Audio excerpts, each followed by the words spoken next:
Graças a Deus estamos aqui de volta nesta terça-feira, dia 30 de agosto. Aprove ao Senhor nos conceder vida, nos conceder saúde, mais um dia para a honra e glória do nome dele. Hoje vamos estar lendo aqui o capítulo 30 do livro de Provérbios, o penúltimo capítulo, e vamos aprender com certeza muito mais coisas aqui com Salomão, esse homem que foi tão sábio, que deixou tantos conselhos maravilhosos para aplicarmos nos dias de hoje. Amém? Então pegue a sua Bíblia, se você ainda não pegou, e vamos já começar a nossa leitura do capítulo 30. Palavras de Agur, filho de Jaque de Massá. O homem disse: estou cansado, ó Deus, e exausto, porque sou demasiadamente estúpido para ser homem. Não tenho a inteligência de um ser humano, não aprendi a sabedoria, nem tenho o conhecimento do santo. Quem subiu ao céu e desceu? Quem pegou o vento com as suas mãos? Quem amarrou as águas na sua roupa? Quem estabeleceu todas as extremidades da terra? Qual é o seu nome e qual é o nome do seu filho, se é que você o sabe? Toda a palavra de Deus é pura. Ele é escudo para os que nele confiam. Não acrescente nada às suas palavras, para que ele não o repreenda e você seja achado mentiroso. Duas coisas te peço, ó Deus. Não recuse o meu pedido antes que eu morra. Afasta de mim a falsidade e a mentira. Não me des nem a pobreza nem a riqueza. Dá-me o pão que me for necessário, para não acontecer que, estando eu farto, te negue e diga: quem é o Senhor? Ou que, empobrecido, venha a furtar e profane o nome de Deus. Não calunie o servo diante de seu senhor, para que você não seja amaldiçoado por aquele servo e seja visto como culpado. Há pessoas que amaldiçoam o próprio pai e que não bendizem a própria mãe. Há pessoas que são puras aos próprios olhos e que jamais foram lavadas da sua sujeira. Há pessoas cujos olhos são arrogantes e que olham para os outros com desdém. Há pessoas cujos deuses são espadas e cujas mandíbulas são facas, para consumirem os aflitos da terra e os necessitados deste mundo. A sanguessuga tem duas filhas, que se chama Dá e Dá. Há três coisas que nunca se fartam. Na verdade, há quatro, que nunca dizem basta. Elas são o mundo dos mortos, o ventre estéril, a terra que não se farta de água e o fogo que nunca diz basta.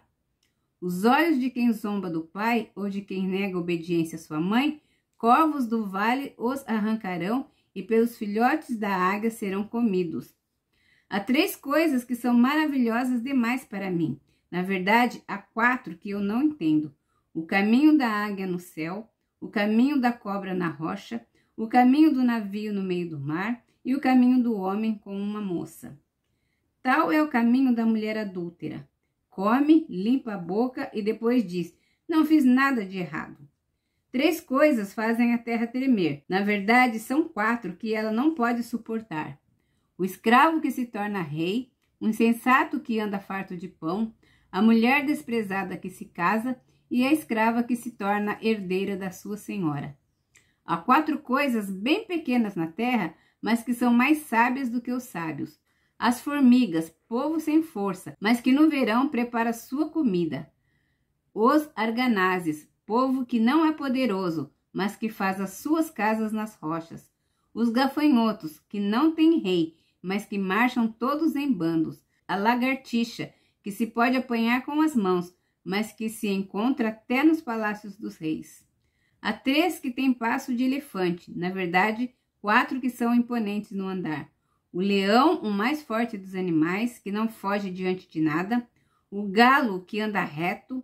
O bode e o rei, a quem não se pode resistir. Se você foi tolo a ponto de se exaltar, ou se planejou o mal, põe a mão sobre a sua boca, porque o bater do leite produz manteiga, o torcer do nariz produz sangue, e o instigar ira produz brigas. Nesse capítulo 29, eu pude observar que existe um desabafo de um homem, né, que não se achava inteligente porque ele não conseguia entender as obras de Deus. Existe uma oração, existe 4 comparações entre pessoas e existem também relatos de várias situações, de várias coisas que ele observou durante a vida dele. Não é à toa que Salomão foi considerado assim o homem mais sábio, acho que de todas as eras, porque lá em 1 Reis, no capítulo 4, diz que ele pediu sabedoria a Deus e Deus deu uma sabedoria para ele inigualável, que ele escreveu 3.000 provérbios, 1.005 cânticos, que ele relatou sobre os animais, sobre as pessoas, sobre as situações. E aqui no final do livro de Provérbios, a gente vê ele fazendo várias comparações, né? Quando ele fala ali no comecinho que ele não se sente um homem inteligente porque ele não consegue entender muitas das obras de Deus. Ele fala que ele não consegue entender quem amarrou as águas com a sua roupa, quem estabeleceu todas as extremidades da terra.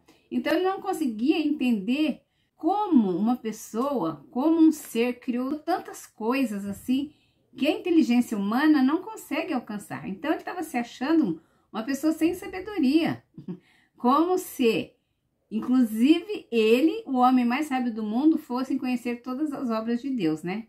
Existem coisas que nós nunca vamos entender porque não cabe a nós, nesse tempo, nessa vida terrena, entender.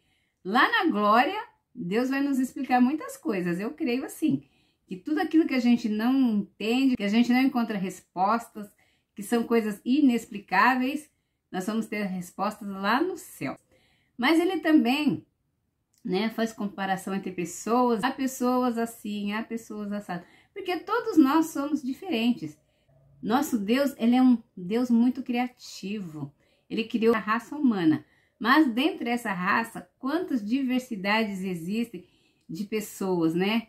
De etnias, vamos dizer assim. Deus criou tudo com muita variedade, com muita beleza. Olha para a natureza. Gente, todas as vezes que eu tenho oportunidade de contemplar um mar, um jardim florido, como Deus é maravilhoso, como Deus é lindo, como Deus, com a sabedoria que Ele tem, que criou tantas coisas diferentes, diversas, os micro-organismos, coisas que só são visíveis, né, com uma lente de aumento bem potente, coisas enormes, né, como o tubarão-baleia, como a jubarte. Gente, nosso Deus é muito, muito, muito criativo.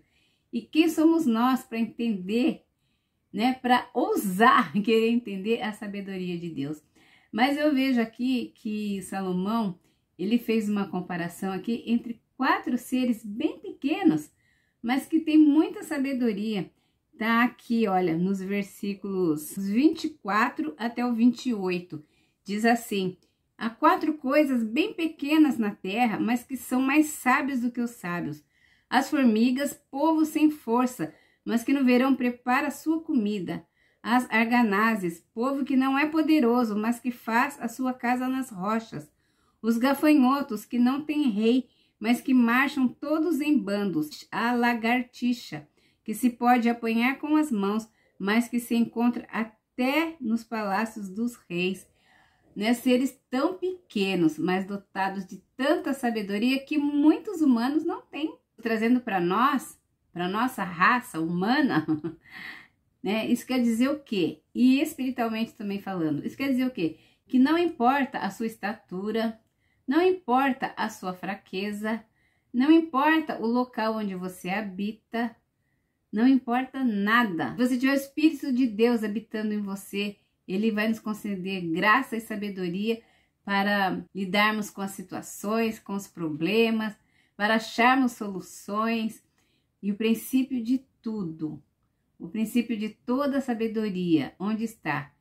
Em se temer ao Senhor. Então não se julgue a você mesma ou a outra pessoa pela sua aparência, por ela ser muito baixinha, ou por ela ser muito grande, ou por ela ter uma cultura demasiada, ou por ela ser uma pessoa bem simples, bem humilde, muitas vezes uma pessoa iletrada, né, que não foi alfabetizada.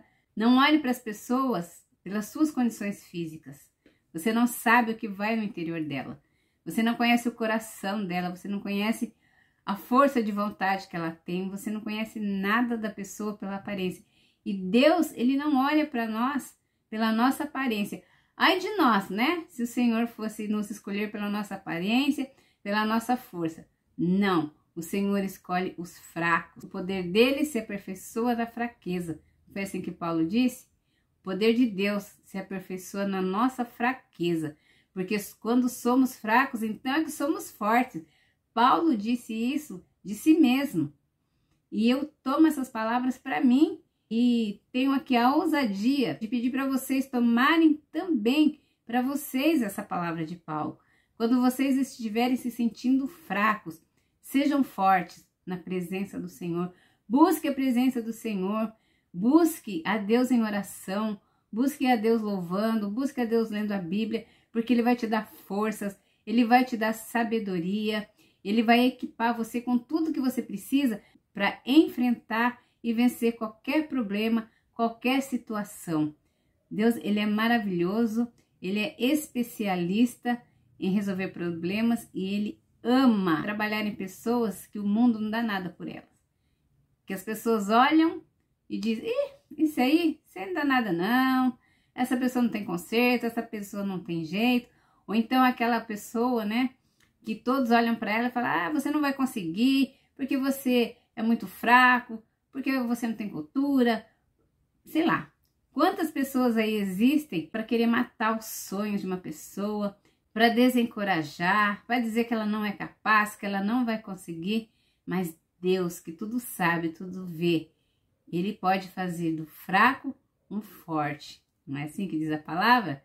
Que o Senhor, Ele levanta do pó aquele que estava caído, que Ele faz da estéril mãe de filhos. Para o Senhor não existem impossíveis.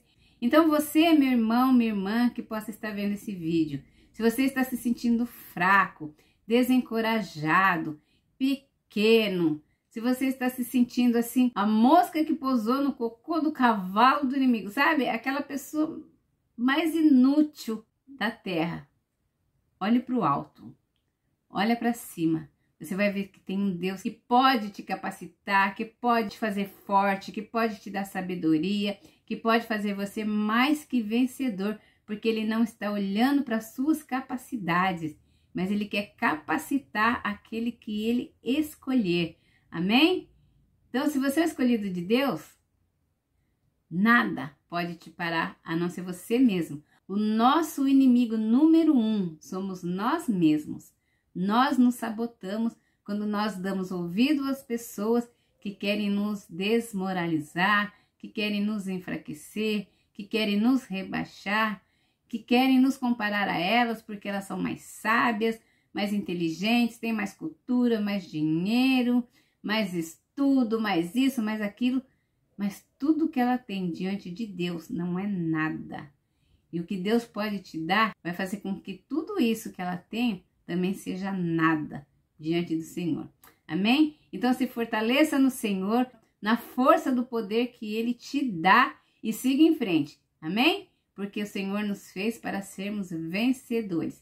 Essa é a meditação que eu quero deixar aqui para cada um de nós, para que nós possamos olhar para nós mesmos e reconhecermos que sem Deus nada podemos fazer, mas que com Ele nós podemos saltar muralhas. Amém? Fiquem todos com Deus. Até amanhã, se assim Deus nos permitir, para o nosso último capítulo do livro de Provérbios, para o nosso último dia do mês. Amém? Beijo, galera. Fiquem todos na paz do Senhor Jesus.